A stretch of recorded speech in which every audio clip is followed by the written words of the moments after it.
On behalf of Susie and me and the entire Forward team, thank you all for coming out on a weeknight, for being here. My daughter Addie, Jacob, and Eli are here. Thank you. Charlie, we're thrilled that you're here. Go Northwestern. All right. Seriously, we're delighted that you're here. Michael Simon, thank you.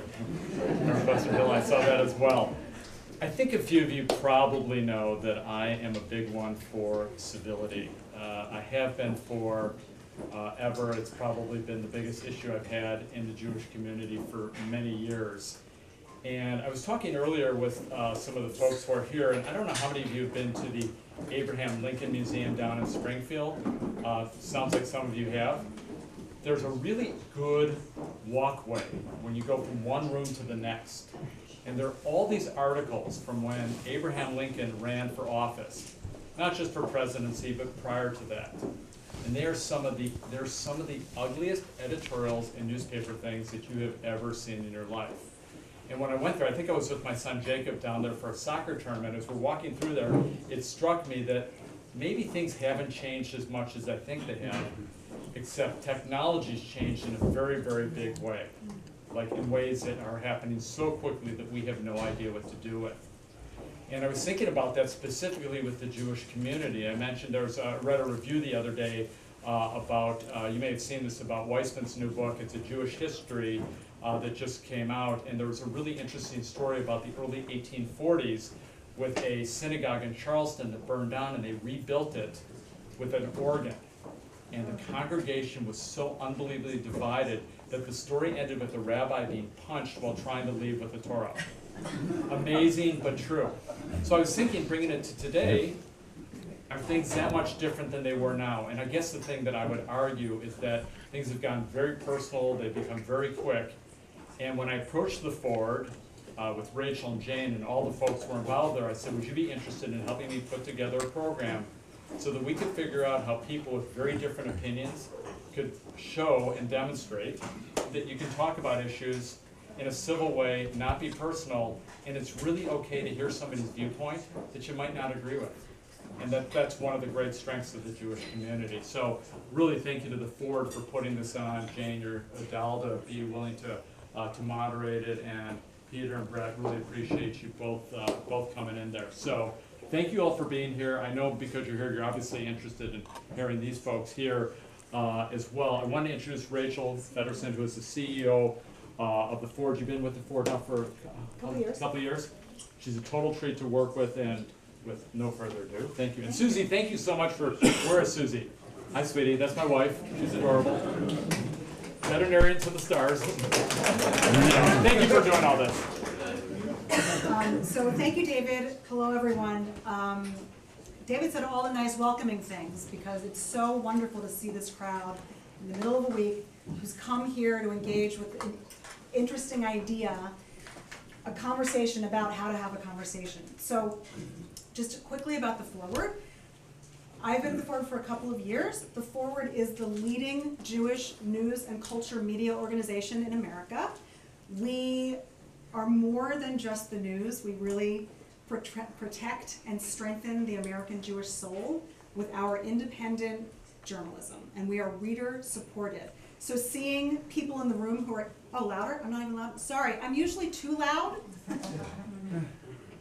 Got it. I just got it from both sides. So I'll say again that the Forward is more than just news. We protect and strengthen the American Jewish soul. And we truly believe in our mission of independent, reader-supported journalism in the service of connecting the Jewish community. And here we have an event that is connecting concepts from across the aisle to come together and engage constructively. So first, I'm going to say my thank yous. Thank you, David and Susie, so much for hosting us. This is spectacular. To be here is wonderful. We have our chairman, our board chair, Jake Morowitz is here. Over there. We have board member Ed Blank here from New York. We have some association members. I know if you're an association member, can you raise your hand? Forward association members. Howard, hello. I know we had a couple others. We have Jane Ramsey, who is our Chicago connection.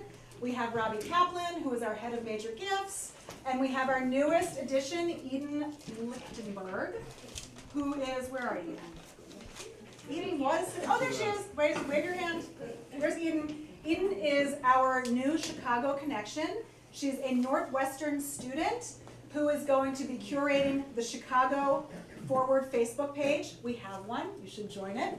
And we'll also be writing about Chicago. So if you have story ideas about Chicago that you think need to be told and that you want your community to know and the wider world to know, please contact Eden. We're very excited to have some presence, a physical presence here in Chicago because we feel so strongly that the Chicago Jewish community is a very important one for our country and a sort of anchor for us in the center. And we really value all of you and Chicago, and we're just thrilled to be here. So I think those are all the people I have to acknowledge. Jane Eisner was introed. She has been our editor-in-chief for 10 years. This is her 10th year at the Forward. She will be moderating. And I feel like there was something else I was supposed to say. It was. I wanted to tell you about how big we are. Usually I weave that in more elegantly at the beginning. We reach 1.8 million readers a month, and a third of those readers are under 35.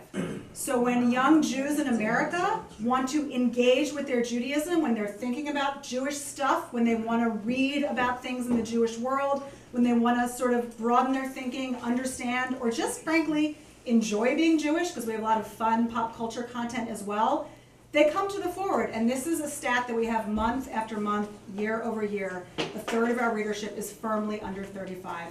And we think that's really important because we like being Jewish and we want it to continue, and the next generation is critical to our survival. So tonight, we're especially happy to be bringing this program that speaks so directly to the values that we have and that we have on our website and in our magazine, of presenting multiple smart points of view across the spectrum in the Jewish world. Can we talk? Yes, we can, and we will. We have Peter Beinart, who is a contributing editor at The Forward and The Atlantic. We have Bret Stephens, who's a senior contributor to NBC and a New York Times columnist. And of course, we have our Jane Eisner. And I will turn it over to you guys. Thank you. Thank you so much, and again, just thank you to David and Susie for opening up your beautiful home. I'm going to get a chance to ask a lot of questions of these two gentlemen, and then we will certainly turn it over to you and give you an opportunity to ask them as well. Our purpose tonight is simple and significant and timely. We are here to show how two very smart people who often, but not always, disagree with one another, that they can have a civil conversation. They can express their opinions with thought and respect without sacrificing their firmly held beliefs or their values. In this, we are connecting to an ancient Jewish tradition. Now, everyone knows Jews like to argue. The Talmud is really one big, long argument, and it has echoed through the centuries. But what kind of argument? For what end? And how do those who argue regard each other? Jewish tradition has encouraged debate and points to Beit Hillel, the house of Hillel, and Beit Shammai, the house of Shammai, as models of disagreement in any venue. Now, from what I can remember, Hillel usually won. I think that's why most things these days are named Hillel and not Shammai, but perhaps the Hillel director can correct me.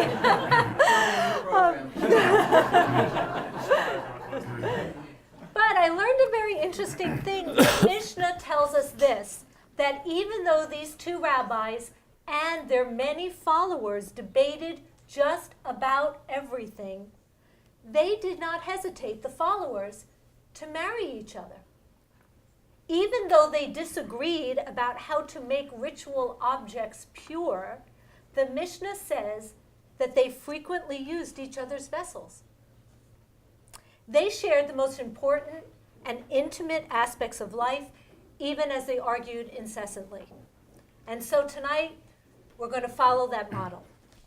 So, Peter, Bret, I'm going to begin here. We're all journalists, and so I think it's important to ask you about what's on the mind of anyone concerned about press freedoms, and that is the apparent cover-up of the disappearance, and I think now even the administration says the gruesome death of Washington Post columnist Jamal Khashoggi.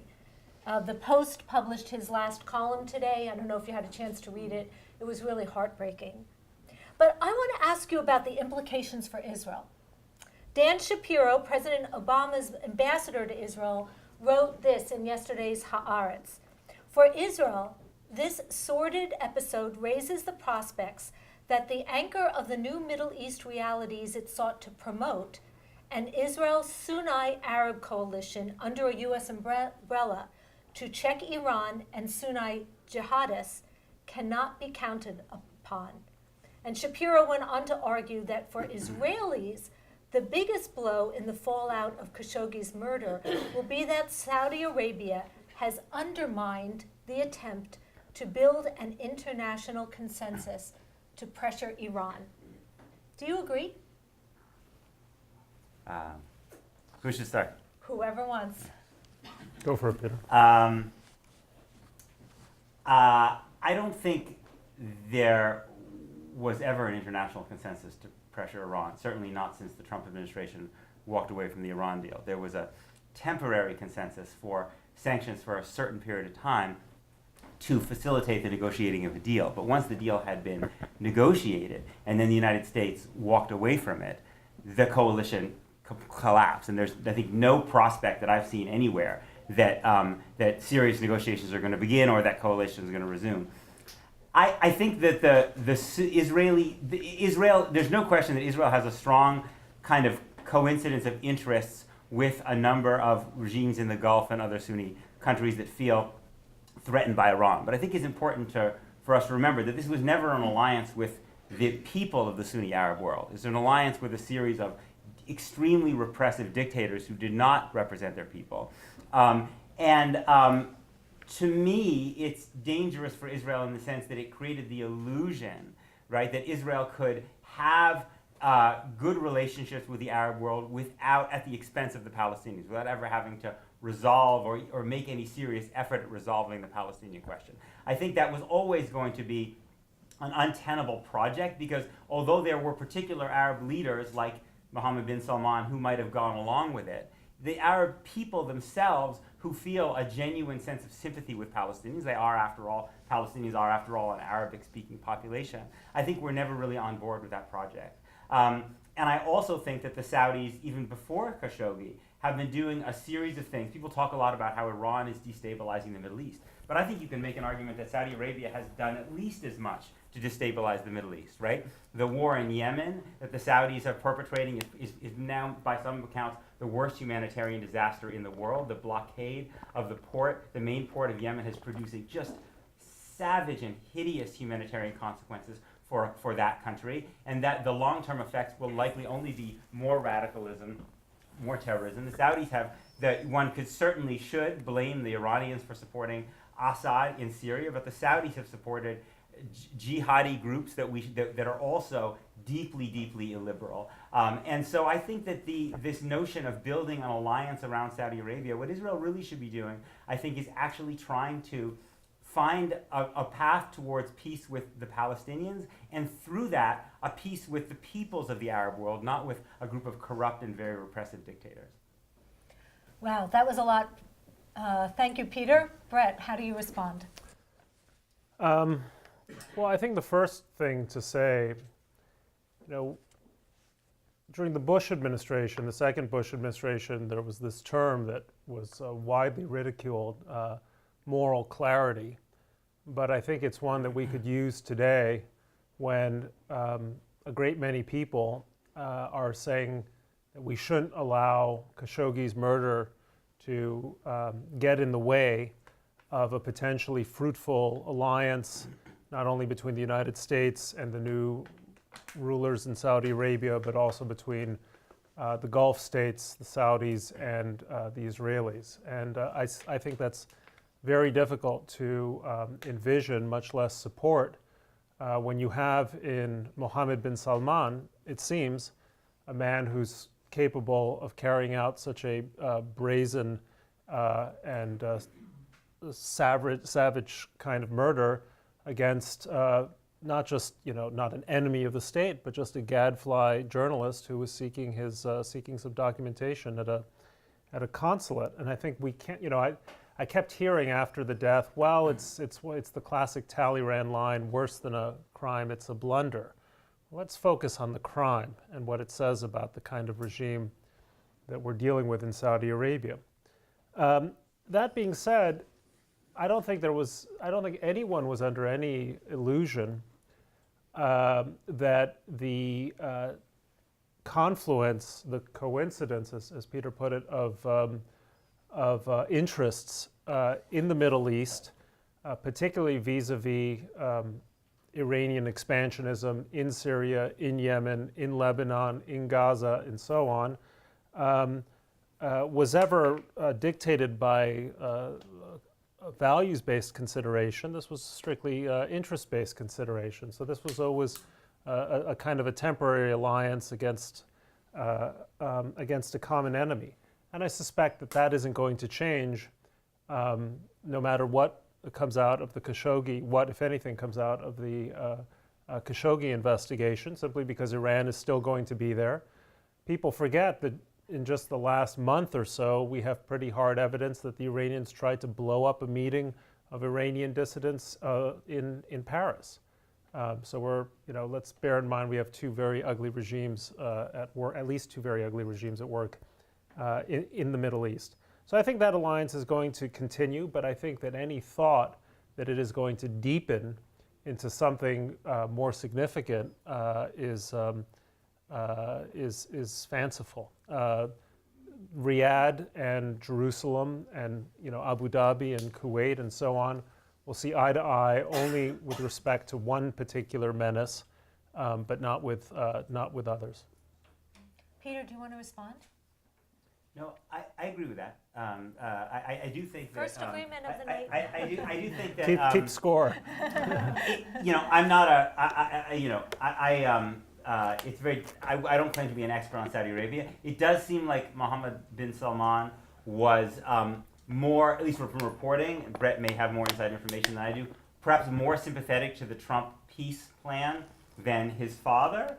And perhaps more open to the idea of pressuring the Palestinians to support some kind of, Trump-launched peace plan. So I do wonder if he is ultimately ousted or he loses power vis-a-vis his father or other people, whether the Saudis become a little more standoffish than they are now. But I think Bret's right, that basically Iran is potentially a regional superpower. It's a big country. It's got a lot of potential natural wealth. It's got an educated population, and it's also a Shia power, and it's a power that basically contests the legitimacy of a lot of the Sunni Arab countries nearby. And so naturally, those countries will look for allies to balance against Iran, and they will look to the United States, and they will look to Israel for that role. And it's natural that Israel, which has always pursued a very realpolitik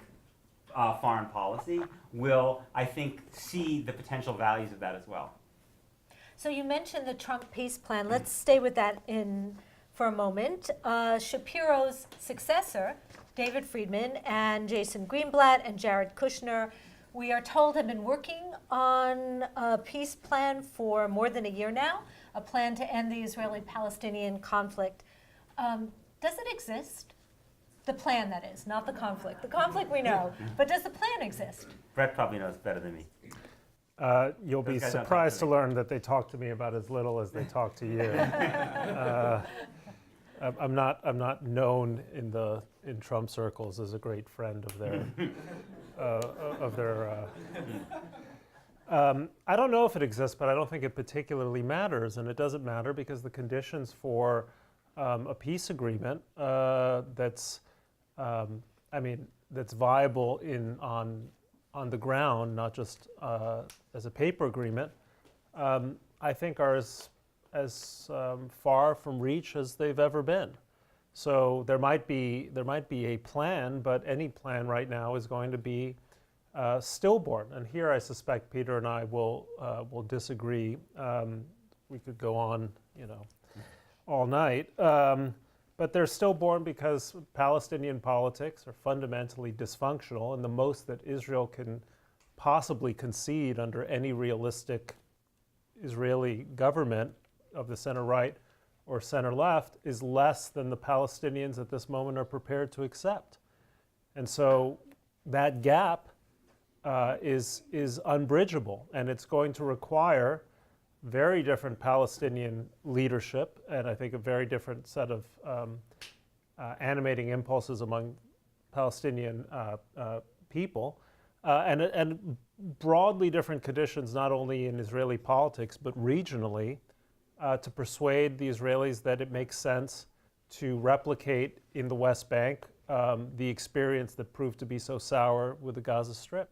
So they might come up with a plan, but I don't see it getting very far. Peter, what do you think?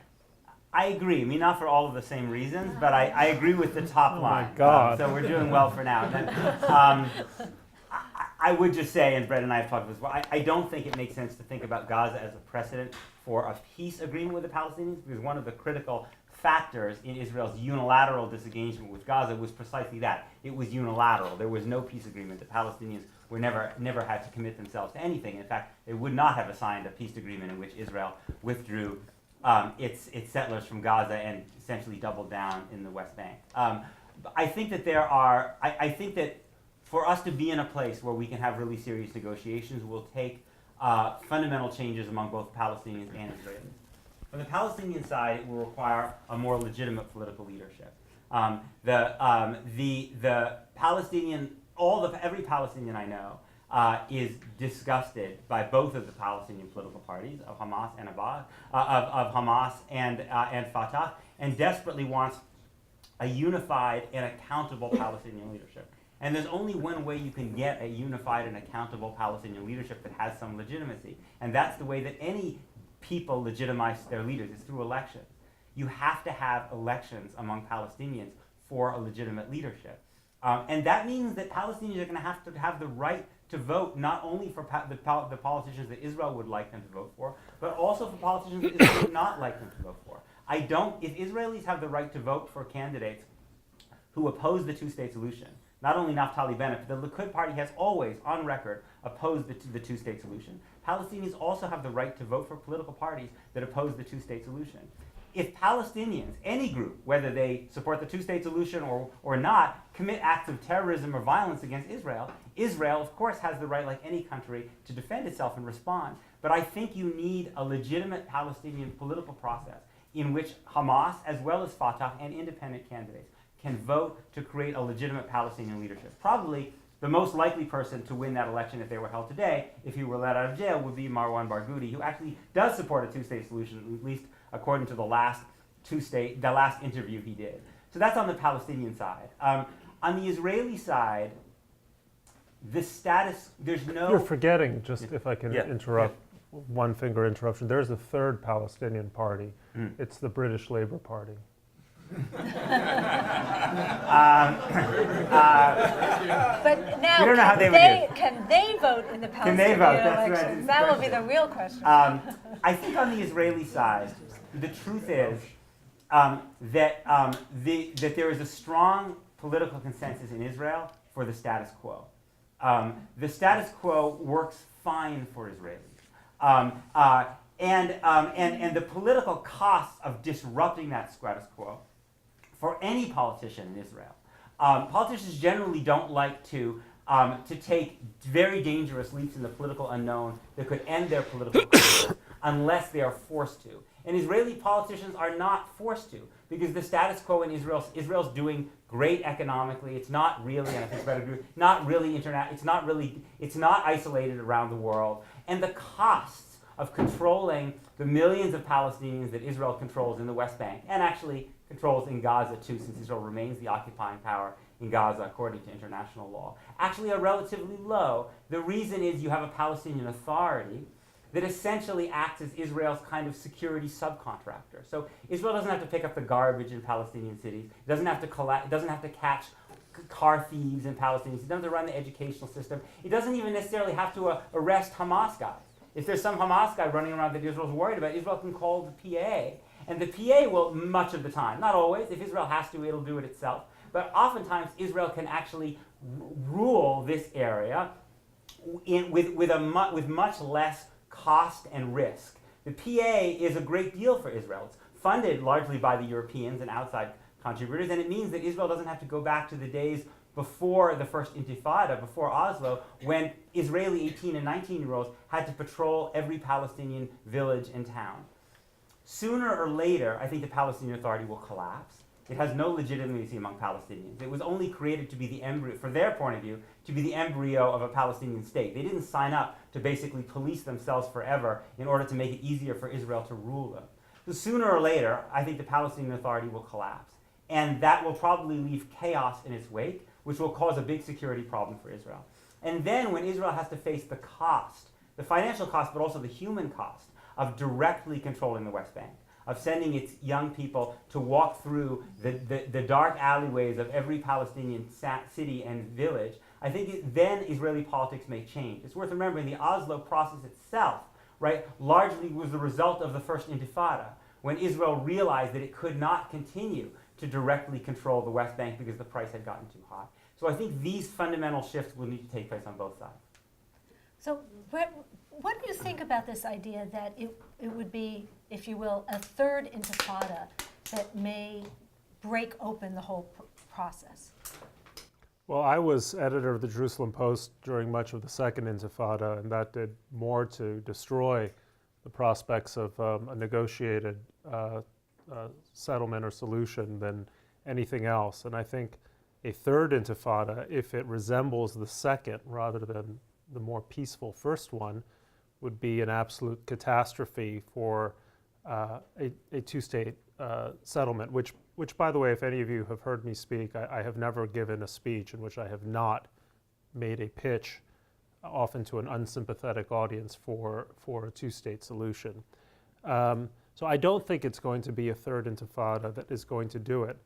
I think what would be what's most effective and what I find most striking is that the Palestinians haven't, it seems to me, gotten wise to the idea that if they became a movement that resembled in its methods much of the anti-apartheid movement in South Africa, or the peaceful, nonviolent movement of African Americans during the civil rights era, they would very quickly have a state, because Israel's Achilles heel, from a political perspective, is the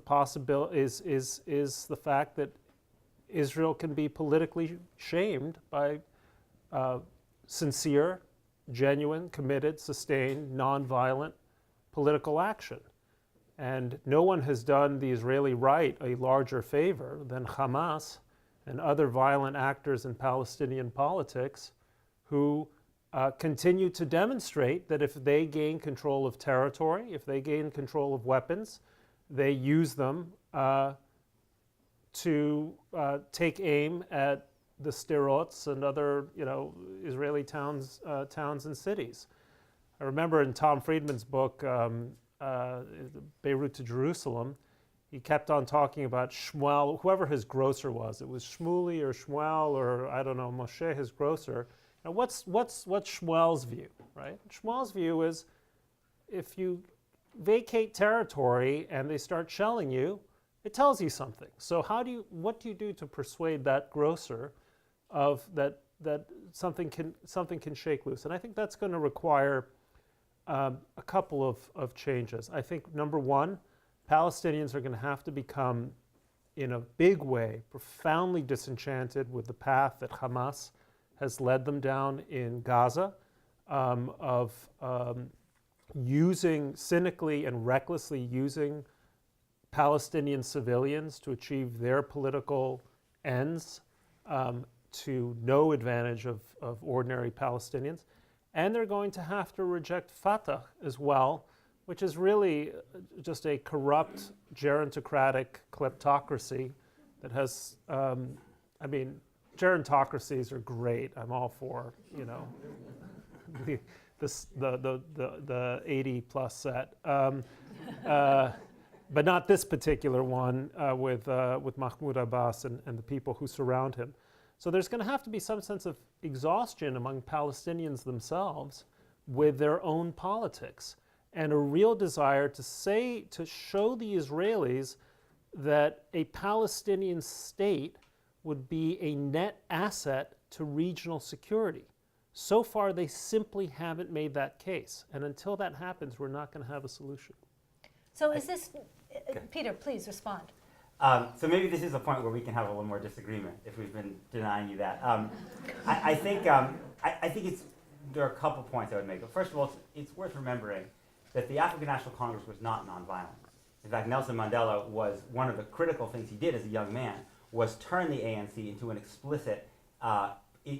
to explicitly endorse the use of armed struggle in the anti-apartheid movement. And in fact, he was unwilling, even as late as the early 1990s, when the white government repeatedly went to him and said, "We will let you out of jail if you renounce nonviolence." He said, "I will not renounce nonviolence until we actually have an agreement in which the rights of our people are achieved." Now, I'm not suggesting this I'm not using this to suggest that Palestinians should use violent tactics, not at all. But I think we have a tendency to romanticize in our rearview mirrors. In fact, the ANC never did, nor would ever have contemplated doing, I think, what basically Fatah is doing now, which is basically security cooperation with the government that they feel is oppressing them in order to keep peace in their areas. They would have seen that as the height of collaboration. It is worth noting that the BDS movement, which I'm against, I oppose BDS. I do support not buying products from the settlements. But the boycott, divestment, sanction movement is explicitly modeled on the anti-apartheid movement and is nonviolent, and in fact has overwhelming support among veterans of the ANC precisely because they see the analogy of a nonviolent effort at boycotting. So I'm not saying this because I'm trying to convince you to support BDS, but I think it's important to remember that oftentimes in the Jewish community, when we talk about Palestinian nonviolence, what we really mean is the kind of Palestinian nonviolence that would be phrased in the kind of Zionist language that we are comfortable with, right? The BDS movement was specifically a movement designed to be nonviolent in response, in significant measure, to the disaster, I think Bret's exactly right, the disaster of the violence of the Second Intifada. And the last point I would make about Palestinian nonviolence, and I would maybe use this as a plug, and poor Bret has heard me say everything I've said so many times that it all bores him at this point. But I would really implore you, if you haven't, the next time you are in Israel, to go to the West Bank and spend time with Palestinians. And there are a lot of great opportunities to do that. Encounter has a wonderful program, for instance.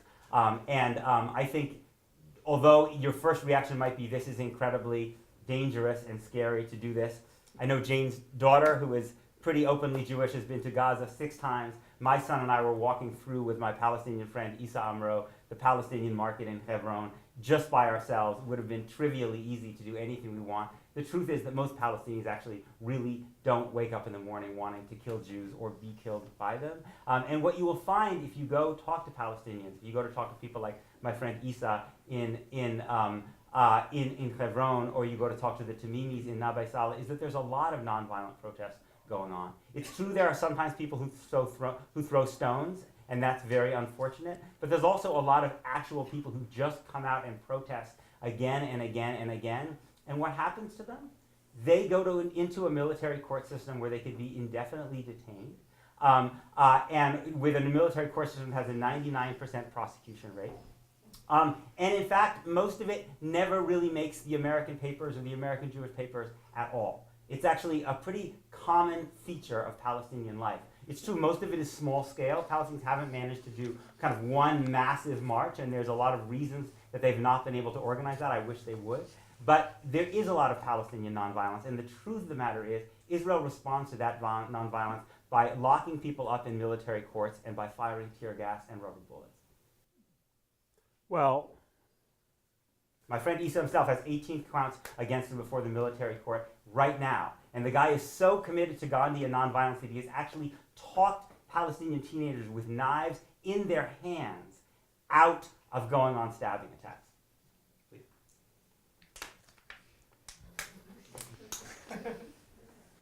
I mean, my favorite joke, which I'll probably make a Welsh joke, maybe it's a Jewish joke, just for this purposes. You know, the traveler's traveling through Israel. He comes to the crest of a hill. There's an old man with a long white beard. He's staring at the village at the hill. Down, on the hill, the traveler takes out his water flask, offers it to the old man. At length, the old man says, "Traveler, behold yonder village. Do you notice those beautiful ships at anchor in the harbor? I built those ships with these two hands. Do they call me Moshe the shipwright? They do not. Traveler, behold the strong wall around the village to keep out the brigands and thieves at night. Do they call me Moshe the protector? They do not. I shag one sheep, and that's it."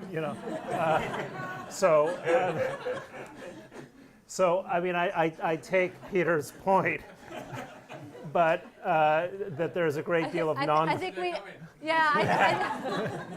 think we have to call this the comedy night, not the. Usually it's told a little more pungently, but No, you read your audience well. It's a family crowd.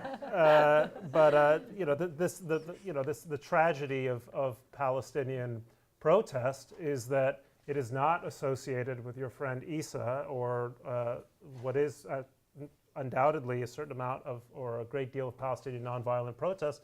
It's associated with what's happening at the fence in Gaza week in and week out, where Hamas is putting operatives very close to the border. It's associated with stabbing attacks. It's associated with the wanton murder of Israelis, admittedly often settler Israelis.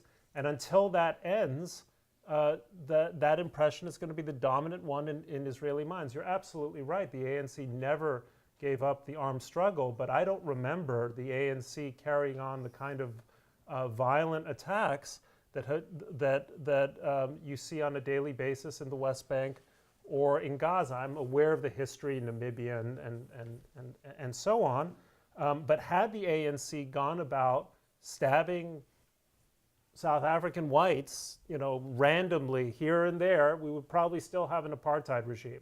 So the onus still has to be on a Palestinian leadership. Do you want a state? This is what you have to do. You have to have a Palestinian leader who has the courage to stand up to Palestinian militancy and say, this is a road to ruin. Because there are a lot of stateless people around the world, Kurds, Tibetans, Tamils, Catalans, Texans, you name it, Quebecois, and so on, who would like a state. And the question is, what entitles them to one? Are they going to be an asset in the community of nations? And right now, I have a hard time seeing the case for a Palestinian state that is such an asset. And Peter, we've been on stages together from time immemorial. So he's heard me say this, but I want a Palestinian state that looks like Costa Rica. I don't want a Palestinian state that looks like Yemen. Can I just say one thing? Of course. For Bret and I'm going to say this is number 5. I would just say 2 things. First of all, I do think it's worth looking at the experience of Salam Fayyad, right? Because Salam Fayyad was as close as you could have had to a prototype of a Palestinian leader as Israel could have created. I mean, he was not only supportive of the two-state solution, he was a crusader against corruption. He was deeply supportive of building Palestinian institutions. And so he had his Palestinian opponents too, who tried to, kind of undermine him politically. There's no question about that. But it's worth looking at the interview, and you can Google it, that Salam Fayyad did with Roger Cohen when he left Palestinian politics. And basically what he said was, essentially, I made the kind of bet that Bret made. I basically tried to do all the things that Israel wanted to do, and I couldn't even get them to stop settlement building, right? Basically, I got no support from Israel whatsoever. What Israel did was it continued on with its settlement project, and it undermined me and my notion that I could basically build towards Palestinian statehood and a change Israeli behavior by doing the things that Israel wanted. And in fact, he said, and Hamas is strengthened. The other thing I just want to say is I don't think that asking whether Palestinians deserve a state is the right formulation. Right? Bret is absolutely right. There are lots of people in the world, groups of people in the world who want their own country, who will not get it, and maybe they shouldn't get it. Goodness knows, if the Texans got it, I would be deeply afraid of what that state would be like. Unless Beto O'Rourke wins, of course. In that case, it'll be nirvana. But the right question is not whether Palestinians deserve a state. The question is whether Palestinians deserve citizenship in the state in which they live. Right? That seems to me the fundamental human right, which is that every person deserves to be a citizen of the country in which they live. The Basques have problems with the Spanish, but they're citizens of Spain.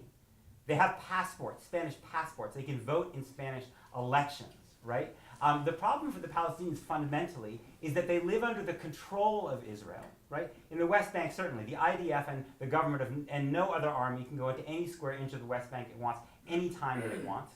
And yet they are not citizens of the state of Israel, right? Which means that the government that ultimately controls their lives is not accountable to them whatsoever, right? Which is a really, really, really lousy way to live for 50 years, right? If you think of what it was like to be a black person in Mississippi, why was life so bad as a black person in Mississippi in the 1950s? Fundamentally because your government was not accountable to you, because you couldn't vote. So in every question about resource distribution, every political conflict, you always lost. If people wanted to take your land, if they wanted to beat you up, they could do whatever they wanted. You were defenseless because the government was not accountable to you. So the right question is not whether Palestinians deserve a state. I, like Bret, would like there to be a Palestinian state.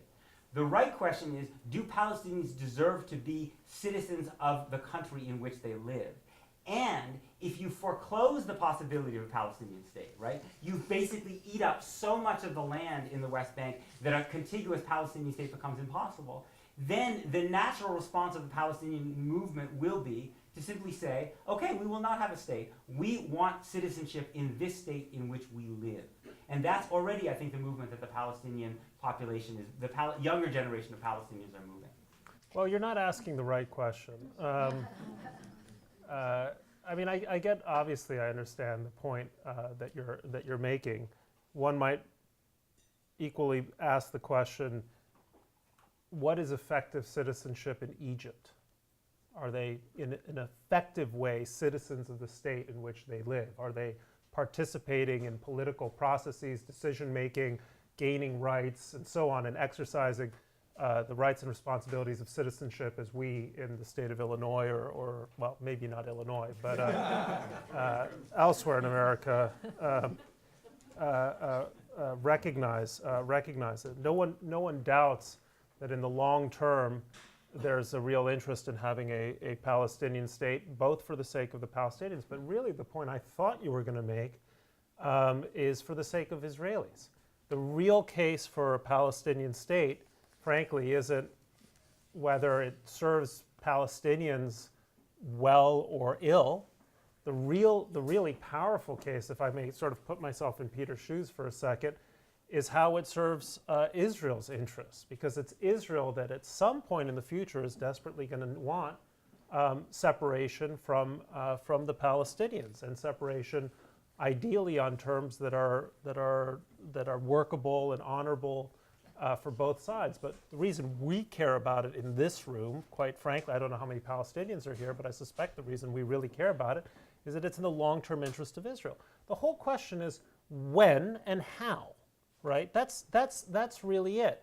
Do we really want to deliver this baby, if you will, at 26 weeks?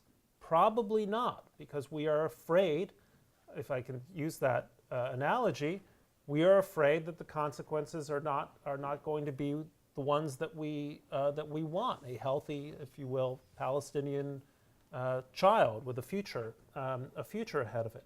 So the difference that Peter and I really have, when you get right down to it, is simply a matter, it's not so much a matter of goals. I mean, I'm sympathetic. I think we have the same goals, and it's worth it when we're squabbling all the time to remind ourselves of the fact that we want the same things. We want a thriving Jewish and democratic state of Israel, and we want a thriving Palestinian state as a cooperative and successful neighbor, right? I mean, I think our differences are really fundamentally tactical. How soon does that Palestinian state come into being? When is it practicable? And when is it dangerous? That's really the root of the argument that Peter and I have, but I think it's right to put it in its right proportions. But Bret, and I'm sorry, this is what I fundamentally just don't always understand, even though we have these conversations so many times. And you're right, we do agree with this. If you want the baby to be born, I'm going to do terrible damage to this analogy, but if you want a Palestinian state one day, but you think the Palestinians aren't ready for it now, they don't have their act together, it's too dangerous. First of all, I would say by that logic, you would have continued colonialism in much of Africa and Asia. Right? You said, well, the Kenyans certainly aren't. Look, there were only 5 people with college educations in all of Congo, right? But in those situations, we basically said people have the right to either be citizens of the country or to have a country of their own. But even if we accept that, put that aside and say, the Palestinians should have a state when the Palestinians meet some level threshold that we've defined that they haven't met, right? If that's your long-term goal, you should be a fanatic about stopping settlement growth, because settlement growth, if you want the status quo, if you want that possibility, I just don't see how it's possible to continue to pay more and more Israelis to move into the West Bank, to take more and more land, right? Ismail Haniyeh might be building new settlements, but it's basically the settlements that exist keep expanding by expropriating land from nearby Palestinians, and illegal outposts get retroactively turned into settlements, and then a huge infrastructure gets created, right? So if you want this possibility one day, don't we at least need to freeze the status quo so that the possibility of a Palestinian state is maintained? I remember in Amos Oz's book, right, In the Land of Israel, the settler leader says to him, when we can just get to 250,000 settlers, then this crazy, verstunken idea of a Palestinian state will be gone, right? We're now, even excluding East Jerusalem, we're talking about, 400,000? So I guess this is what I don't understand. Shouldn't we at least, that's the part of the argument I don't get. Well, I mean, I'm on record as saying that there are many settlements that I do oppose, and I certainly oppose the creation of the so-called hilltop settlements, not least A, for the reasons that you just described, and B, because they encourage a kind of mentality of lawlessness in the state of Israel that ill serves the country. I, however, don't think that the root of the problem is territorial. I think the root of the problem is existential.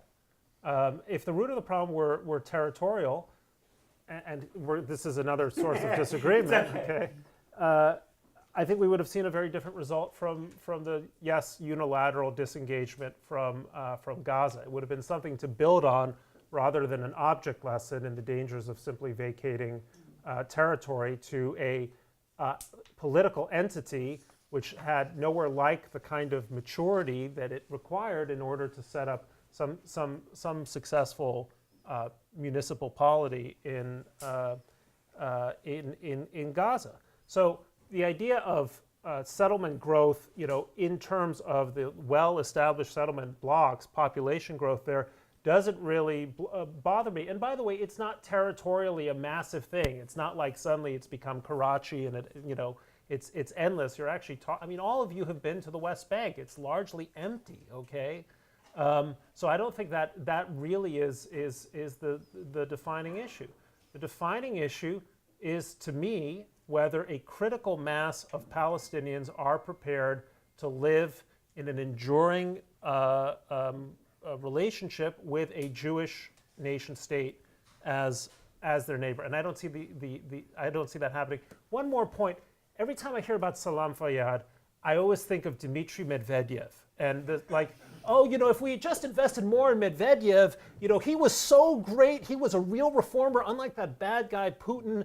And we just didn't give him the resources. And Roger Cohen had this interview with Medvedev, and we just screwed it all up. Okay, Salam Fayyad's a great guy. Okay, super duper, right? He was never the leading person in among the Palestinians. That's the sad reality. And when he was prime minister, by the way, you had prime minister of the Palestinians. You had in Israel an Olmert government that was seriously committed to a peace agreement. And the simple reality is that the Olmert government put a peace plan on the table for Mahmoud Abbas to consider, and it was dismissed out of hand. So that is the sad fact. There's a kind of Fayyadism that Peter, if I may say, falls prey to. that contradicts his earlier statement that at the end of the day, this can't be a peace between this leader and that. It has to be a peace between peoples. And there was Fayyad, but there wasn't a movement gaining strength behind him. That's the tragedy of Palestinian politics in the last 20 years. I agree, but I think if you show Fayyadism works, I think you strengthen the politics behind it. I would just say Omer has a different take on what happened, I think, than the one that Bret has given. But anyway, I feel like we've been just going. Oh, it's okay. Just This is fascinating. sidelining, so. So I'll continue to botch the metaphor here, but can Donald Trump be the midwife in any scenario to It's a very horrifying.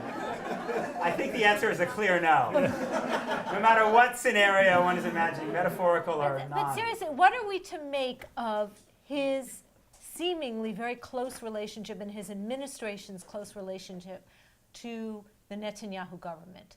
Is this good? Is this terrible? Is this helpful? Is it irrelevant? What do you think? I mean, it's good for Netanyahu because Netanyahu, who I don't think actually faced a lot of pressure from Barack Obama. I mean, the last American president who really tried to pressure the Israeli government was George H.W. Bush. Right? He's the one who had that big fight on loan guarantees. And the lesson every president has taken, including Barack Obama, is that you would suggest things to the Israelis, you might urge the Israelis to do things, but at the end of the day, you're not going to actually threaten the tangible things. I think there's one right behind you. Oh, no. Oh, yeah, thank you. Sure. Unless you were looking for whiskey, that indicates. That too, if you don't. No, so I think it's good for Netanyahu. I think that for every American president, the better politics tend to be to basically be supportive of Israel and never disagree with Israel on anything, right? But you have a political apparatus, a State Department, whatever, that will push back on things.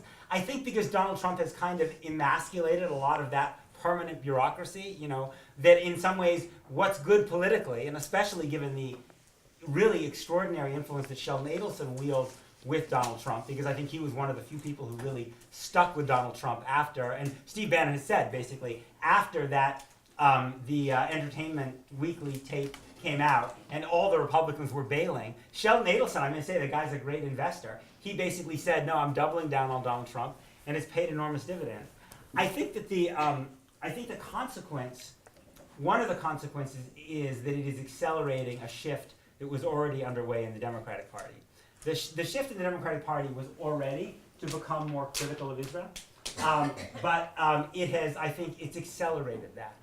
Because for a whole generation of Democrats now, and remember, Democrats are now basically a large measure a coalition of people of color and secular white people, right? For various reasons, those coalitions, it's all naturally not as inclined to be pro-Israel. But you add to that the fact that now a lot of Democrats essentially see Benjamin Netanyahu as Israel's Donald Trump, right? They used to see him as Israel's Dick Cheney, which they didn't like very much. But now they see him as Israel's Donald Trump, right? They basically see, and that is accelerating a kind of transformation in the Democratic Party that I think is happening pretty quickly, actually, and that I think we will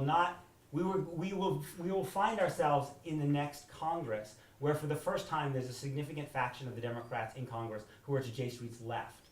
J Street's actually never had to deal with this before, but we are now seeing a rise of a group of Democrats who will be to J Street's left.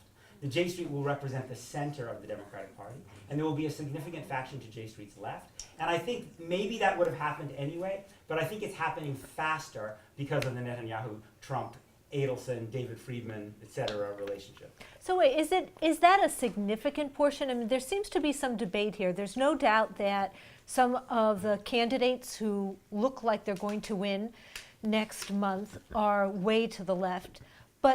But you hear Democratic leaders saying, yes, but that's just a fringe. And then you have Republicans saying, no, it's the mob. Well, what is it? I don't think it's either a fringe or the mob. Here's what I think is going to happen. Bernie Sanders has gone way out beyond anything that any other national Democrat has ever been willing to say on Israel. He's gone way beyond what Barack Obama was saying. If you look at what Bernie Sanders has been saying over the last 6 months, He's not talking about the two-state solution. He's not talking about saving Israel as a democratic Jewish state. Not that he's against the two-state solution. He's talking about Palestinian rights, period. He's talking about Palestinian rights. He's talking a lot about Gaza.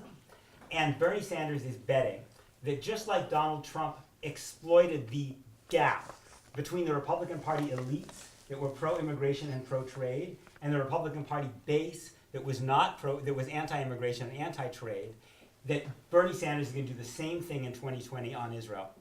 And I think it's a good bet. And I think what's going to happen is he's going to show a whole group of Democratic politicians that actually there's a lot of mileage to be gotten by running left in the Democratic primary, in the Democratic primary in Israel. I don't think any of the other Democrats will go as far as him. But even if you look at people like Elizabeth Warren and Kirsten Gillibrand, they are moving too. And Sanders will set a marker. So just like all the Republicans saw, wow, Donald Trump was anti-immigration and anti-trade, and it helped him with Republican-based voters, an entire generation of Democratic politicians will see from Bernie Sanders in places like Iowa, in places like New Hampshire, all over the place, that this is a winning political issue, and I think that will change the Democratic Party. Well, we'll see. I mean, Peter knows the Democratic Party much better than I do, but I often run into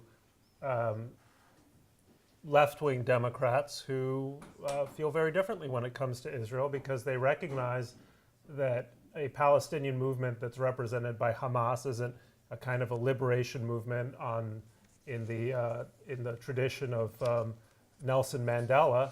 It's a movement of religious fundamentalists, misogynists, homophobes, and bigots. And I think that's a point that centrist Democrats can't stress enough. When we're talking about Palestinian rights, let's ask ourselves, are these collective rights, or are they going to translate as actual individual rights to Palestinians under the kind of leadership that people like Sanders, I don't want to say supports, but gives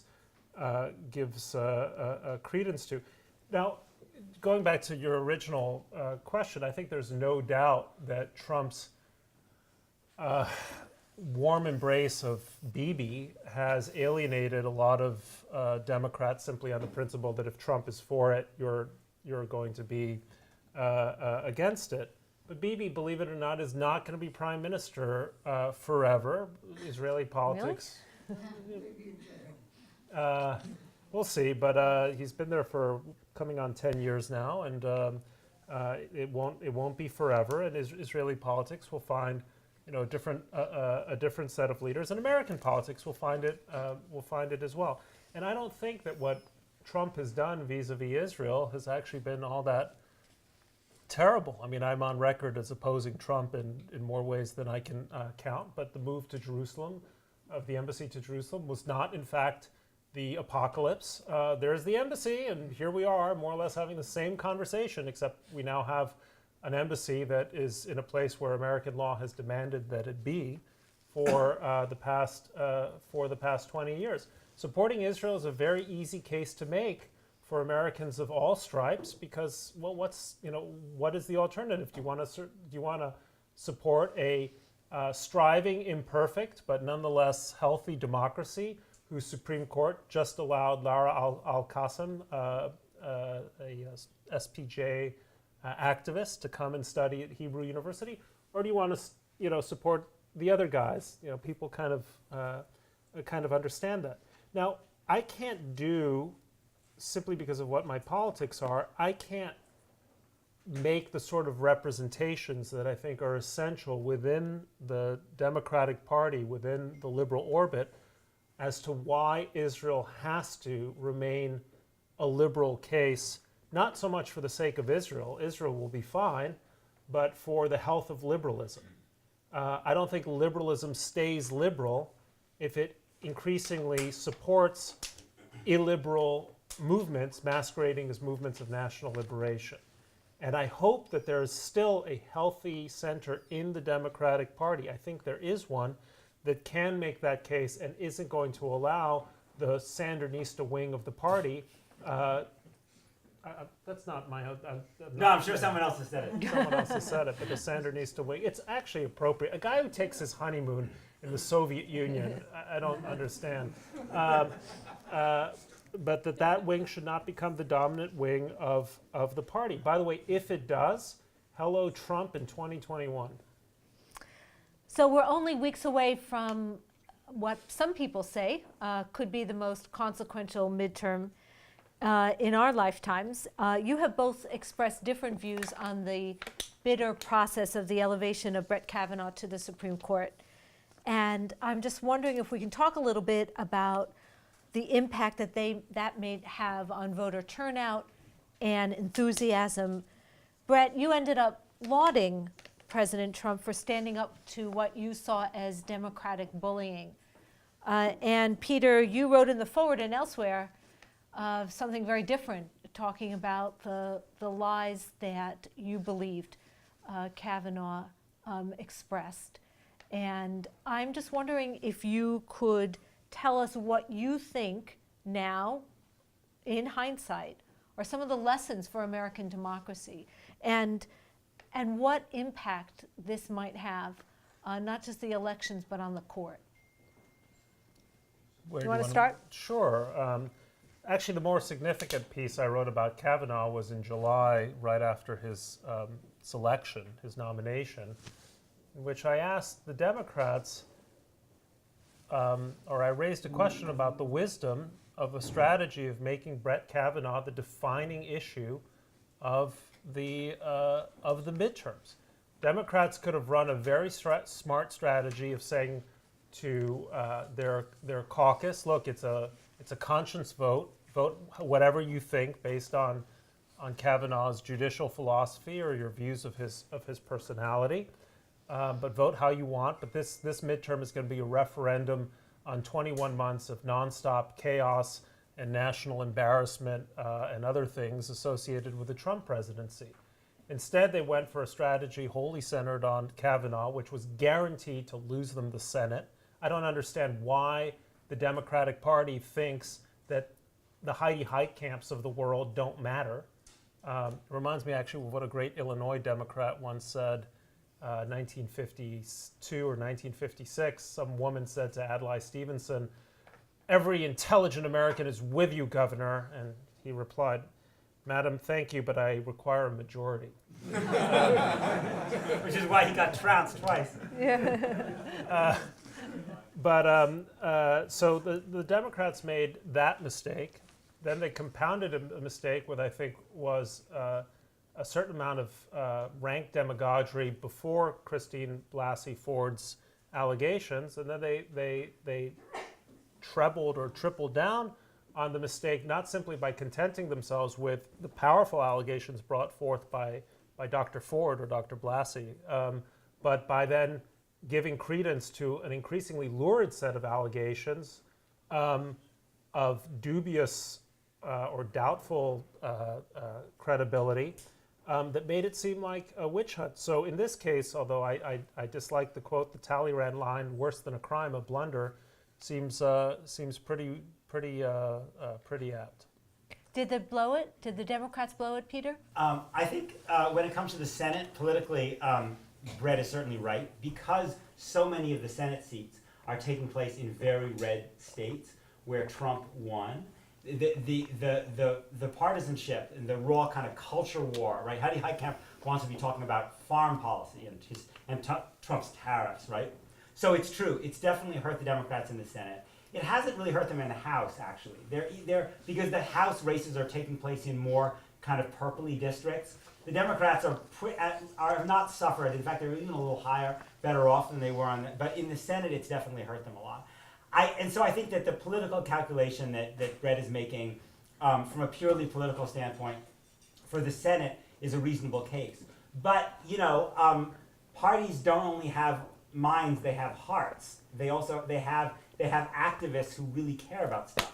And what ordinary Democrats, liberals, saw was the possibility of a fifth vote on the court that very likely for decades could lead to a situation where it became in large swaths of the country virtually impossible to get an abortion, and a possibility in which Republicans could go far further in terms of disenfranchising people of color in terms of the right to vote. We already have a situation in Georgia right now where the Republican Secretary of State is not allowing 53,000, mostly African Americans, to get on the voter rolls because of a series of technicalities. Lo and behold, in a race he's running against an African American candidate. That would almost certainly be more permissible by the Supreme Court. The reason a lot of this is happening, we're seeing in North Dakota where the Republicans are taking steps that are going to make it a lot harder for a lot of Native Americans to vote. So Democrats simply felt this was too important a fight not to fight out, even though I think most of them recognized they would probably lose.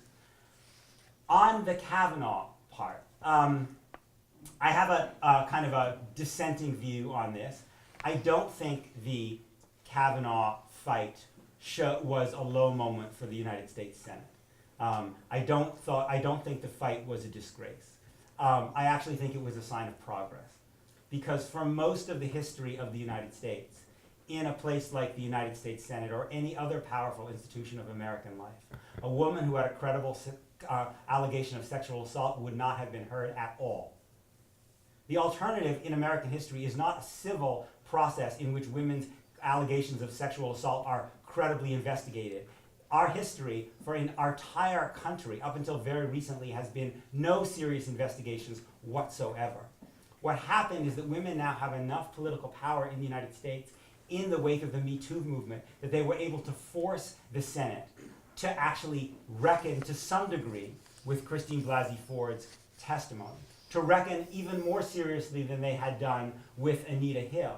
And that's the result of the feminist movement having empowered women to some degree.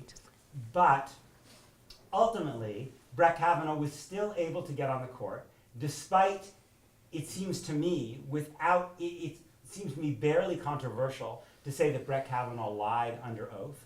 Now, you may think the things he lied about were trivial, that they had to do with sexual references in his yearbook page, or his reference to a young woman who he said, where the comment alumnus was supposedly, he suggested it wasn't sexual. But as far as I can tell, Brett Kavanaugh pretty clearly lied under oath. And it also seems to me that the FBI did not do, if Republicans want to keep talking about due process and the presumption of innocence, well, due process means that if there are people who are his classmates from college and high school who are screaming, trying to get in touch with the FBI to talk about things that they witnessed, then you interview those people. So to my mind, I think that actually it was a sign of progress that we had, even the bitter dispute that we had. It was a sign of the fact that women are actually being heard to some degree. I think it was an epic disgrace, and it was an epic disgrace not only for everyone involved.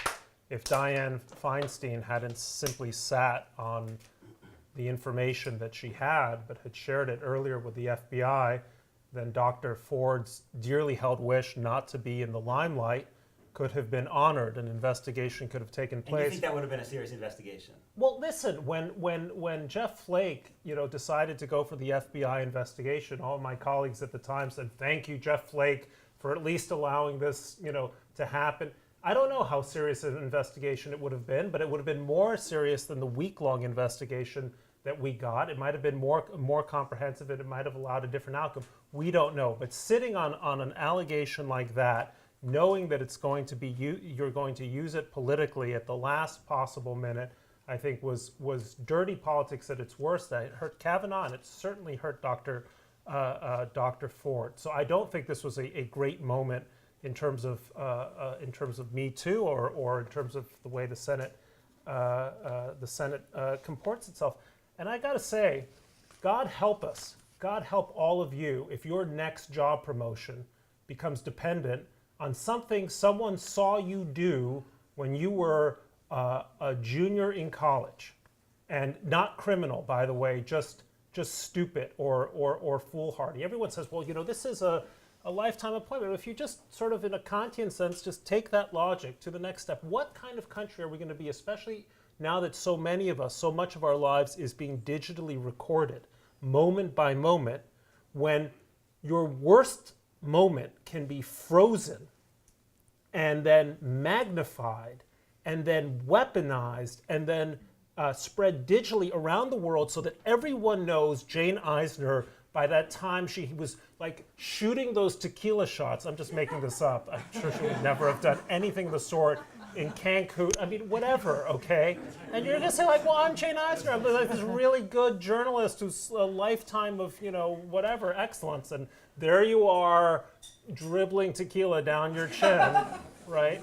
Well, that's the world in which we are headed. And it astonishes me that a Democratic Party that cares, by the way, as I do, for the right to privacy and for a sense that there are aspects of our lives which we ought to be able to cordon off from every schmo on Twitter who wants to go after you, or every person you knew in college who thought you were a jerk, and now it's their moment to be on CNN to say, hey, I saw Kavanaugh drunk once, therefore he's a perjurer and a raging alcoholic and probably a rapist because I saw him drunk once. It was a crazy moment in American politics, and I hope that we're able to pull ourselves back from that standard. Right now, I can't tell you how many Democrats are ruining the approach that they took towards the Clinton investigation back in 1998 when they thought Juanita Broderick was just trailer trash and was lying and she didn't deserve to be heard, and that perjury by the president in a civil deposition was just not a lie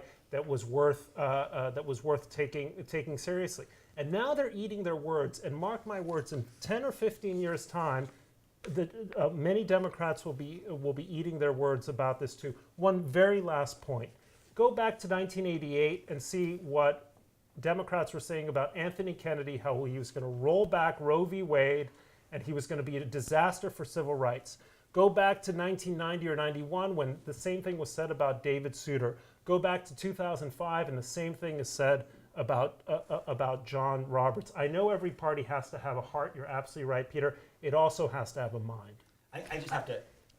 Okay, very quick, because then we got to turn it over. I have one last question. The only reason people were running around looking at the yearbook page of Brett Kavanaugh and talking to people who said they had seen him so drunk that they thought it might blacked out, because there was a credible allegation of sexual assault. I don't remember hearing anything about Neil Gorsuch's experience with alcoholism or her yearbook page, and nor do I remember anyone talking about any of the Republican senators on the Judiciary Committee. I don't remember any big stories about their sexual history or their drinking history, even though I'm sure if you wanted to probe into those Republican senators or the Democratic senators, you could finally. The reason that people started looking into this about Kavanaugh was because of Christine Blasey Ford. I want people who are up for high positions, who have a credible sexual assault allegation, for people to look for things that could shed light on whether that's true. And I don't believe, I don't believe, as Brett does, that this opens the door to this happening for everyone, because most of us, thank God, do not have people who will come forward credibly and say, that person tried to rape me. Okay. I just want to say that, for the record, I've never actually been to Mexico. It's really important. So you claim. So I want to turn this over to you in just a minute. I just have one last question for Bret and Peter, and then we'll open it up to your questions as well.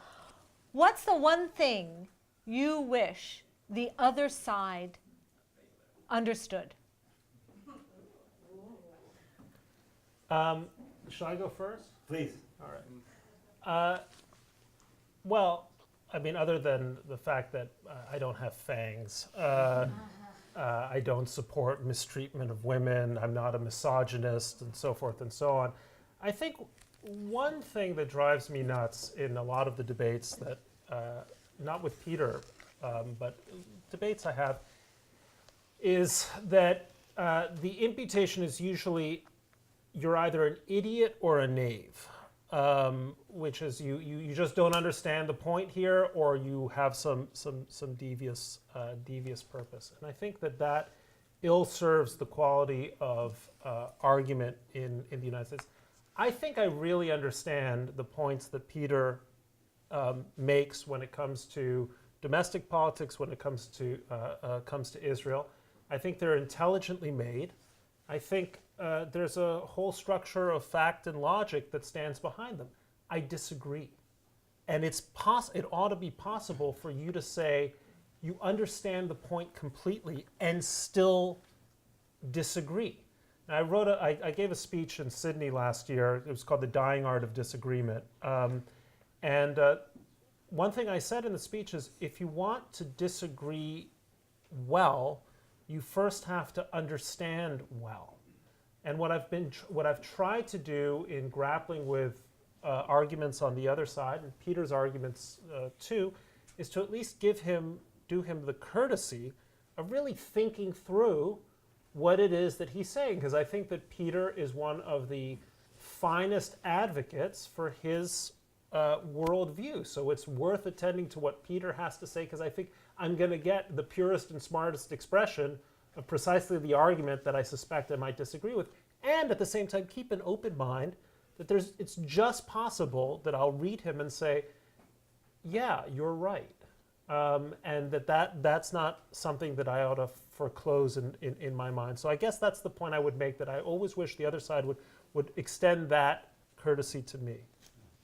Peter. Yeah, and actually to pick up on your point about Hillel and Shammai, I think there's another rabbinic kind of commentary that the reason that Hillel's judgments were ultimately favored, and that halakha tends to favor Hillel, is that he not only taught his own arguments, that Beit Hillel also taught the arguments of Shammai. They taught the arguments, actually first the arguments of their opponents and then their arguments, so I think is what Bret is saying. I guess in the Jewish community, I think there is sometimes a tendency to see Jewish critics of Israel, including people who are further left than me, Jews who are anti-Zionists or Jews who support BDS, as this coming from a place of hostility towards the Jewish community, the Jewish people, maybe even their own Jewishness, right? I can't tell you how many times I've been called a self-hating Jew. I always feel like it's so odd, because I know lots of Jews who hate lots of other Jews, but I've yet to meet a Jew who actually hates themselves. Right? That seems to me the most unusual combination. Jews tend to actually think quite well of themselves. And I would just say, in my experience, as someone who spends a lot of time with Jews who are critical of Israel, including some who are more profoundly critical than I am, and who actually, again, reject the entire Zionist project, I almost always find that at some level it's actually an authentic expression of their Jewish identity. It comes out of their notion of the kind of Jewish life they want to live and their vision of what Jewishness or Judaism should be. Doesn't mean I agree with it. Doesn't mean anyone needs to agree with it. But I rarely actually find it coming from a place of hostility towards Jews or Jewishness or Judaism. And I actually think that, in a weird way, what I think Jews on the left and right often don't recognize is that they share a lot in common because they care. They're the ones that care, right? And even though it leads them to scream at each other and maybe even not talk to each other, they actually have much more in common with one another because of the depth of their caring than they do with the very large mass of American Jews, especially in the younger generation, tragically, who don't care enough to have a strong opinion either way. And so one of the reasons that I have always felt a certain kind of kinship with Bret, even though I really disagree with him on a lot of things, is that I think he and I genuinely both, even somewhat irrationally, care about this issue, which we probably both write about it more than we should in terms of how much people actually want to hear about it. I think we are both very deeply invested because of probably questions about our own family upbringing and where we come from, deeply, deeply invested in this as a subject of the future of the Jewish people. And we want to be part of the struggle of the Jewish people in our times. And in a way, anytime I meet someone who wants to be part of that struggle, who wants to be part of that conversation, I feel more connected to them than to someone to a Jew who just doesn't care. That person, in a way, is someone I have actually much less in common with, and in a certain kind of way, someone who frightens me more. Well, thank you both. We do have time for a few of your questions.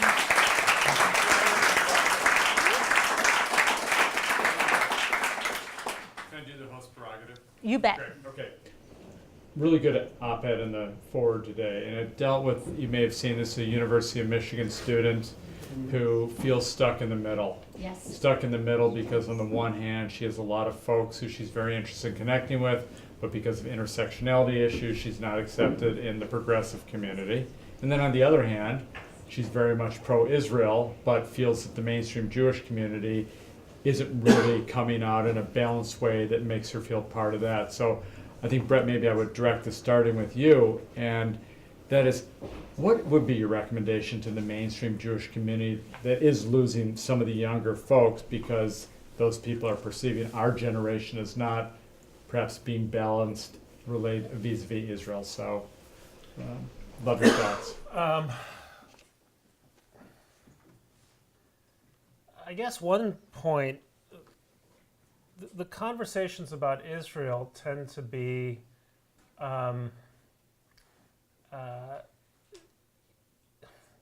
they tend to allow for very little by way of dissent and heterodoxy. Everyone knows that I sort of fall on the right of Israeli politics, but I also defend Israel passionately as a liberal democracy, which meant that I felt obliged to stand up for Lara Al-Qassam with my colleague Barry Weiss, because not only do I feel, in the classic sense, I feel I'm a liberal, but any defense of Israel has to be made on a liberal premise. And we don't hear that enough, I think, from a lot of the mainstream Jewish community, which tends to look at the question as in, us, as a sort of an us versus them, with us being a diminishing or an ever smaller minority, because we're constantly insisting that you have to agree with us 99% of the time if you're going to be included in the us. And I've made this point before. Despite my differences with J Street, I think that if you fall within the broad tent of being on side, of wishing Israel well, however you wish it well, you should be part of a broad conversation. That doesn't happen, I think, nearly enough. I guess the second thing I would say is, those of us who do a lot of speaking about Israel are kind of like the talking heads of it, could stand to be much more attuned to those conversations of people half our age or less than half our age, instead of saying, you need to get an education, go read Michael Oren's book, et cetera, et cetera. And we don't do that nearly enough. I was giving a talk in San Francisco about a year and a half ago, and some guy stood up and he wanted to sort of heckle me, and everyone in the audience started booing him, and I said, hang on a second.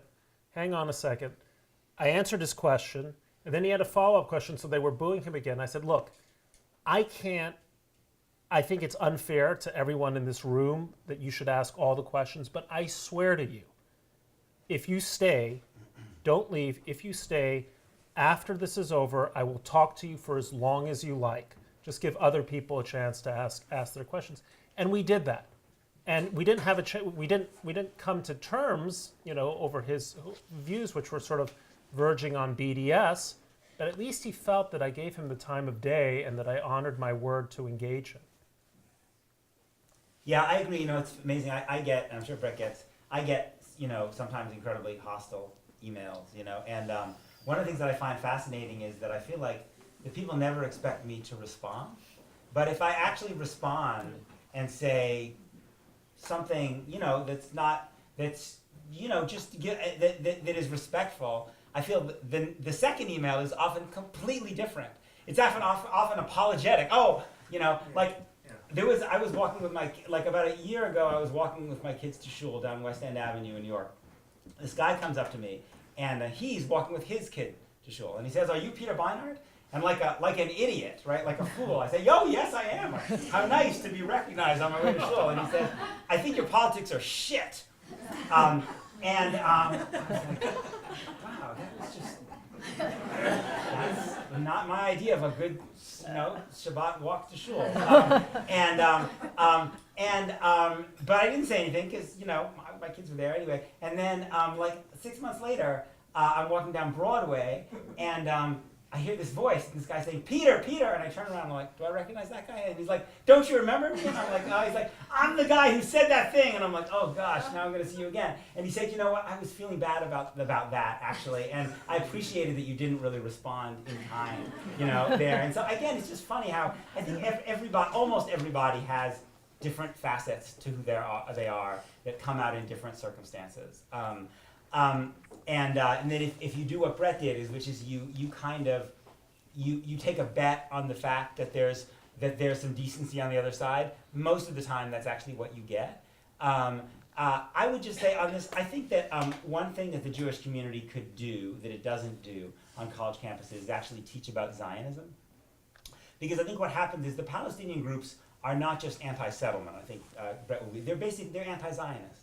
They want to put Zionism on trial. They don't want to debate about the settlements. They want to debate about Zionism. A lot of these Palestinian kids come from families that have had a very rough experience with Zionism, and they want to fight and in a way kind of redeem their parents' defeat. They want to fight Zionism, the Zionism that they thought that defeated their parents. And the Jewish community, often organized Jewish community, basically says, that's just anti-Semitism, so we don't talk about that, right? To be anti-Zionist is to be anti-Semite, end of conversation. Whereas I often feel like a lot of the Jewish kids are being told they have to defend Zionism, really know very little about Zionism, right? Zionism was, first of all, a very wide array of different views. Achad Ka'am, who was arguably maybe the second most important Zionist after Herzl, didn't even necessarily believe that Zionism meant you needed a Jewish state. Right? He believed in a cultural Zionism that would radiate throughout the Jewish world that could be compatible with all kinds of different political formulations. There were very interesting and serious people who ranged from Hannah Arendt to the Satmar Rebbe who were anti-Zionists, right? I would love Hillel's and other Jewish organizations to basically just invite Jewish kids in and say, anything is acceptable here. We're going to give you a whole array of different opinions from really interesting Jewish historical figures on the question of Zionism, and then fortify you to come to your own conclusions and to be able to actually talk about this thing that we kind of sacralize it, right? It's like the ineffable name of God, right? And yet actually people often know strikingly little about it and are therefore ill-equipped for the debates that take place on campus. Yeah, good answer.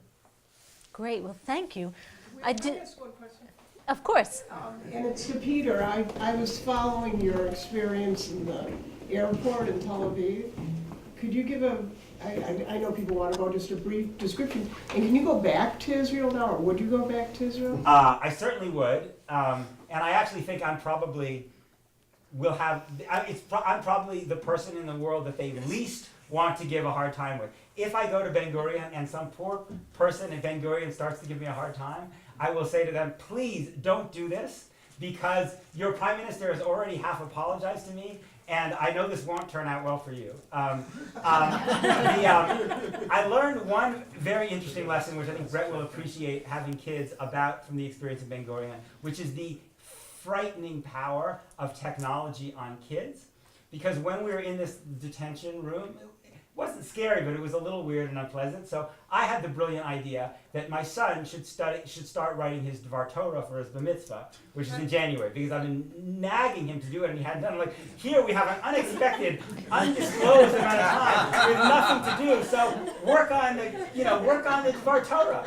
And my wife, who's much smarter than me, turned to me and she said, "They're not going to do that. What they're going to do now is get on their iPads." And I'm telling you, they could have taken me to the gulag. The kids were so transfixed. The only moment of frustration at one point is Naomi. First of all, it's funny, if you go into that little room where they take you, it's very different than Ben Gurion. It's basically a lot of people who don't speak Hebrew, who look like they're Sudanese or from the middle. Anyway, all of a sudden Naomi blurts out, she's like, "Why is the Wi-Fi so bad here?" Ezra was helping some poor, Sudanese asylum seeker look for the outlet, for his iPhone. Anyway, that was for me in some ways the dominant moment. It was unfortunate. I think what happened to me, it was really trivial compared to what happens to a lot of people, like Laura Al-Qassam and many other people who, unfortunately, whose names we don't know, who are not Jewish, not American, not Zionist. And I think those are the people I think we really need to look hard at why Israel's doing this. If someone wants to commit acts, if there's any evidence that someone's going to commit an act of violence, then of course, don't let them into the country. Give them a very serious security screening. But if it's just because someone holds political views that you find that you dislike as the Israeli government, I'm very grateful, and I think it was important that Bret and Barry wrote that piece, because I think we should all agree that in a democracy, that regardless of what one's political views are, that should be no barrier to them coming into the country. I would just say very briefly, I also, not quite as bad as what happened to Peter, but I almost always get a hard time. And there are a lot of Arabic, Afghanistan, other countries that they're stamped into my into my passport, and I always resist the temptation of saying, do you know who I am? But there's something to me that's kind of charming, maybe because I feel a kind of a kinship about a country that always has a talent for putting its worst foot forward first, because then subsequent impressions can only improve. Let's see, back there. Thank you. And full disclosure, here, I'm a Democratic member of Congress. I have an understanding of the caucus that may be a little bit different than yours. And I will tell you, and this is critical to understand, the Democratic caucus stands with Israel, and it will stand with Israel. And there may be a couple people coming in, whether it's Rashida Tlaib or some others, who are going to be on the far extreme. But I consider my personal responsibility, along with others, whether it's Ted Deutsch, Elliot Engel, Neil Lowy, others, we're going to work to make sure that people understand A, Zionism. I think you make an excellent point that we need to educate that.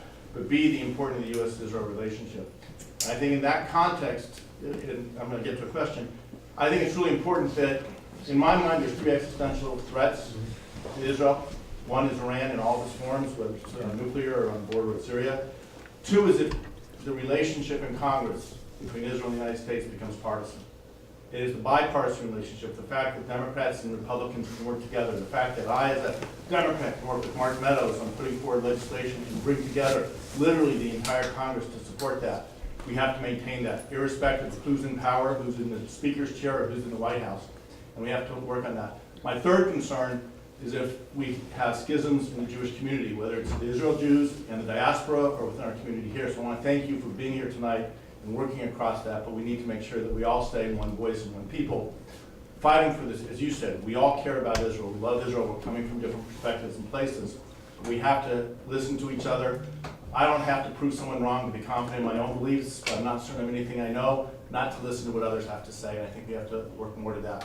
So that was my statement. My question, going back to the very beginning, Bret, you had made a comment that no Israeli government, center left, center right, can make concessions necessary for what the Palestinians can accept now. And my question to you, Peter, is what concessions are the Palestinians willing to even make to have the conversation with the Israelis to try to get there? Because I've been in Ramallah, I've talked to people, and I can't even get the concession of recognizing Israel as a Jewish state. Right. If I can make a suggestion, don't go to Ramallah. It's not representative. Go to the South Hebron Hills. Go to Hebron. Go to Nabi Salah. You'll see the horror of what Palestinians go through every day. And I actually believe that if every member of Congress were actually to be taken not only to Israel, and they should go and see all the wonderful things in Israel that I go and see in my family, but they were also to actually go and spend time with Palestinians who for 50 years have lived in a condition which is worse than the situation that African Americans endured under Jim Crow. Because remember, African Americans under segregation were still citizens of the United States. They couldn't exercise those rights. They couldn't actually right to vote, but they at least had a passport. Palestinians in the West Bank are in an inferior position to that. They're not even theoretically citizens of the country that dominates their lives. I think if you actually took members of Congress to the West Bank to meet with Palestinians, you would have a revolution in the Democratic Party. In terms of what concessions, well, first of all, in 1988, the PLO accepted Israel's right to exist. It accepted the idea of an Israel within the 67 lines. It's true. They didn't accept the idea of Israel as a Jewish state. They weren't actually being asked for that at that time. But they essentially accepted the idea that they would take 22% of British mandatory Palestine. Yes, I know, that doesn't include Jordan. But British mandatory Palestine, 78% would remain Israel, 22% would be the West Bank and Gaza. So that was a massive concession to begin with, right? Secondly, we know from the negotiations between Olmert and Abbas that Saeb Erekat, according to the Al Jazeera leaks, put forward a proposal asking for Israel to accept 150,000 refugees. Now, 150,000 refugees is certainly far more than the Israeli government wanted to take. They were willing to take maybe 10 or 15,000, but it is not enough to change the demographic character of Israel. In fact, if Israel gives back Palestinian East Jerusalem, it ends up with fewer Palestinians, a smaller percentage of the population, than if it takes 150,000 Palestinian refugees. So we know, at least in the Olmert-Abbas negotiations, and Olmert, by the way, does not see Abbas as having walked away. In fact, he recognizes that Abbas put his own proposal on the table, that in fact the Palestinians made a very, very serious concession on refugees. The Palestinians have also accepted the principle that there will be Israeli troops in the Jordan Valley for a transitional period, right? 3 to 5 years under the Clinton parameters, and then an international force on their country in the Jordan Valley. The Palestinians have also accepted that Israel can annex a certain number of settlements. The Palestinian offers have always been around 2%, 2.5%, if Israel compensates them with equal amount of equally valuable land from inside the Green Line. And we also know from Erekat and Abbas that the Palestinians accepted the idea that Israel could maintain control of all the Jewish neighborhoods of East Jerusalem, with the exception of Har Homa, which was only built in the 1990s. So I think that's actually a pretty significant set of Palestinian concessions, right? And as far as I know, the Palestinian offer that was offered in Tua Omer, which is of a 1.9% land swap, was still on the table throughout the Netanyahu years. I agree. I think that Abbas at this point is probably too weak to pull something off. I think you need a more legitimate Palestinian leadership. But I just totally reject the idea that the Palestinians have not made pretty profound concessions. Well, thank you. I think we have time for one more question. Yes. So, Bret, you mentioned that we need moral clarity in connection with the Saudi journalist. What does that mean? Does that mean statement of condemnation, or does it mean some other action? Well, as I think I mentioned, I certainly had it in my column in the Times today. I think we should have an international tribunal and an investigation along the lines of the tribunal that looked into the assassination of Rafiq Hariri in Lebanon in 2005. To say to the Saudis, why don't you look into it, is an invitation for them to find some scapegoat or just offer a complete whitewash. And I think that the consequences of that are utterly disastrous. Utterly disastrous. The United States essentially says that allied countries that commit these kinds of butcheries on foreign soil can continue to do so. It becomes open season on journalists, and it hardly gives us a leg to stand on where the next Sergei Skripal gets poisoned with exotic toxins in a place like Salisbury or wherever it was in Great Britain. So the fact that we're not offering that, the fact that we have in Mike Pompeo a Secretary of State who goes and practically bear hugs this psychopath, is yet another one of the low points in American diplomatic history. And I would challenge those of you who are conservatives here to ask yourself, if this were being done by a Democratic administration, the Hillary Clinton administration, say, or the Barack Obama administration, what would Republicans be saying? We are kowtowing to butchers. That's what they would be saying. Now suddenly they've discovered the virtues of pragmatism in American foreign policy. And it's nauseating. One of the ways I've tried to remain intellectually honest is to say to myself, okay, if a Democrat were doing this, what would the conservative view be? If a Democrat had gone and had that summit with Kim Jong-un in Singapore, what would Sean Hannity be saying at this moment in time? I think that's a very good way to maintain your principles as a conservative in an era of Trump. You know, I've said many times, America does best in the world when we have a values-centric foreign policy. It doesn't mean that we can neglect our interests. It doesn't mean that there are compromises and concessions that aren't going to be necessary to make the world being what it is. But the United States cannot lead unless it provides a sense of inspiration for the rest of the world to follow. If we are not the country that's going to stand up for reporters and journalists around the world, God help us. God help the world that we're moving into. So it's a bleak day when the only person providing moral clarity in the United States is Lindsey Graham. But at least he was speaking out. Well, thank you so much, David. Do you want to?